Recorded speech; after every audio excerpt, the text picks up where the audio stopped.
So let me just give you a little backstory of how I landed up in Airbnb as someone who did chemistry, who studied for chemistry. This is actually my first year where I said I'm not gonna go back to school and study. I was also still studying even last year and the past years when I've been doing Airbnb. So how I ended up in Airbnb is when I started working, I had money saved up, right? And one thing that I also do is I invest. I buy stocks. So I'm a long term investor on the stock market. So I buy like stocks that I could potentially see that in the long run I'm gonna make money from them, right? But I needed something that would make me money now. I needed something that would make me money now when I got into Airbnb. So that's how I actually discovered Airbnb without owning property, and that's how I went into it. And then while I was inside, and then I realized, oh, I can actually make my salary in a week.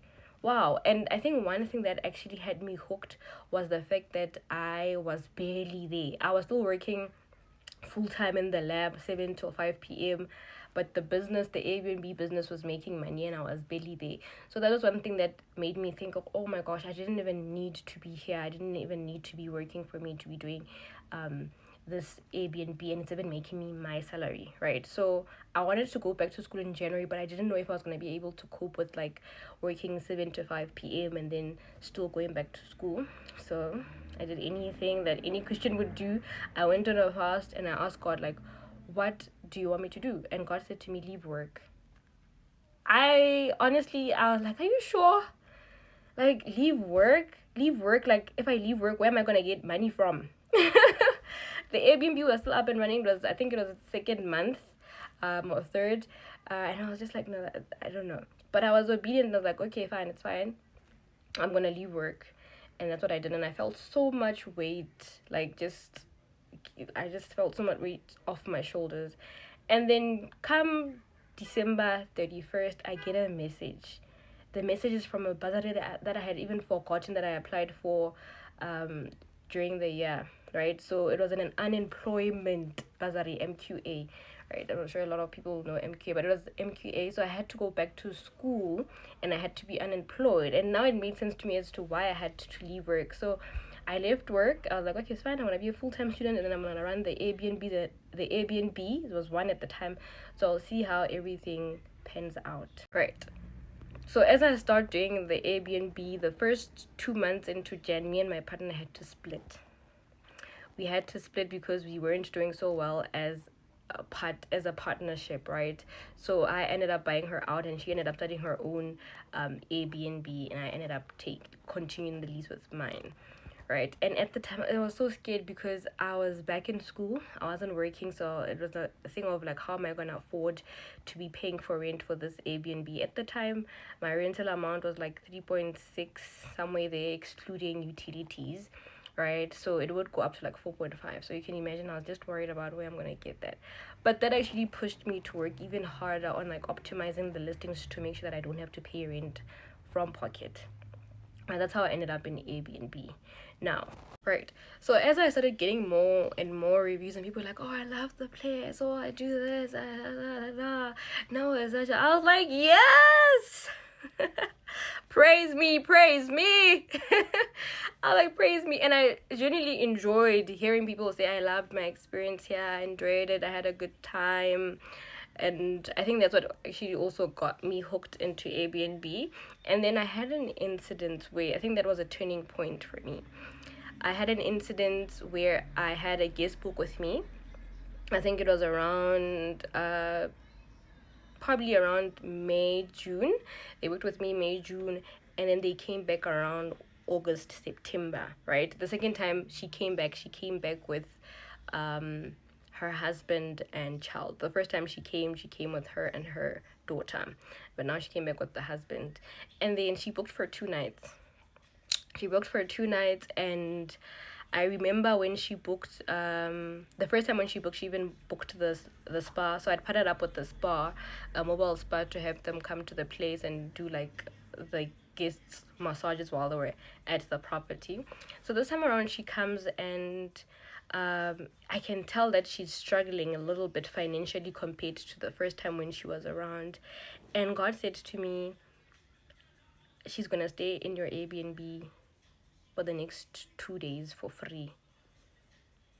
I was like, sorry, what? I'm like, sorry, what? Like, what do you mean? I was like, no, she's gonna stay in your place. You're not gonna charge her. She's gonna stay in your place for 2 days.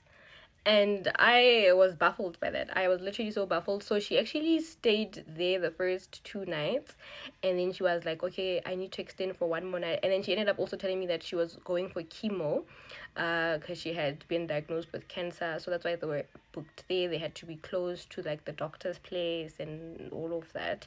So she books 2 nights, and then the third night she's like, yeah, I would like to extend, but I'm still waiting for money. The money's gonna come in. I was like, okay. I mean, she stayed with me before. It's okay. She can stay. And then she doesn't pay that night. And then that night, she's like, oh, no, can I please add one more night? I will refund you. I'll pay back the money. I'm just still waiting for it to, like, reflect both of the money, the 2 days. And I was like, okay.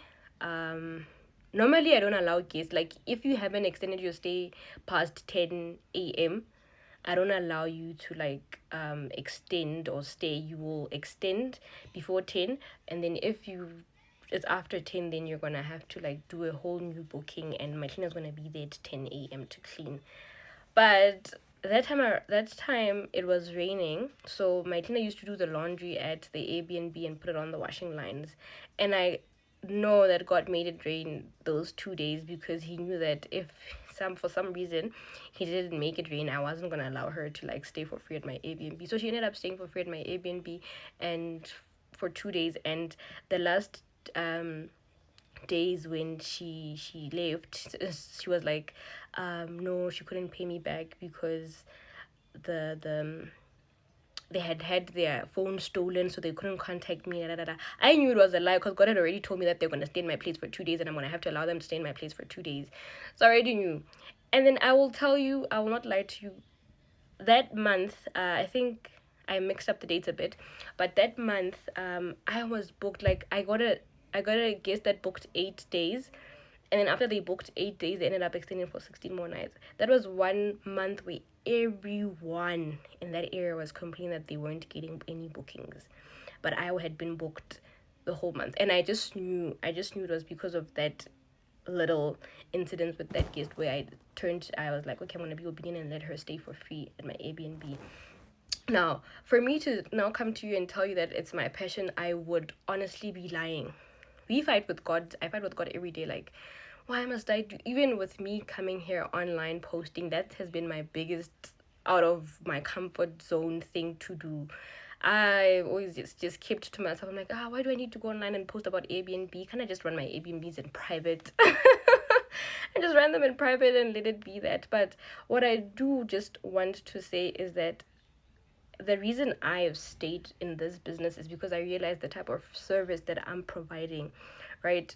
To not just anybody who's starting Airbnb, but mostly to my guests, right? When people step into my doors, they forget about all the problems that they have. That's my job. My job is to make them forget about all the problems that they have. My job is to make sure that they feel at home. My job is to make sure that I create an experience for them. And I think them leaving and saying I had a good time at my place, that's what has made me stay. And the best part about it is that I could be in Mozambique or Morocco right now, and I would still be able to host without having to come to work all the time. So I wouldn't say it's like a passion thing. I think it's something that I just ended up falling in love with while I was already inside. Even my bio on Airbnb, I'll put it up. I do say that I actually saw this as a business to make money, but while I was in it, that's when I discovered my passion for hospitality. So I do think it's something that God led me to do, and that's what I'm doing now. So I don't feel like you should know what you need to do. I feel like it's a thing where you just need to listen to what God is pulling you to do, because your passion lies in service. So if you're like serving people, that's where your passion should lie, because that's what we're here to do, right? We're here to serve.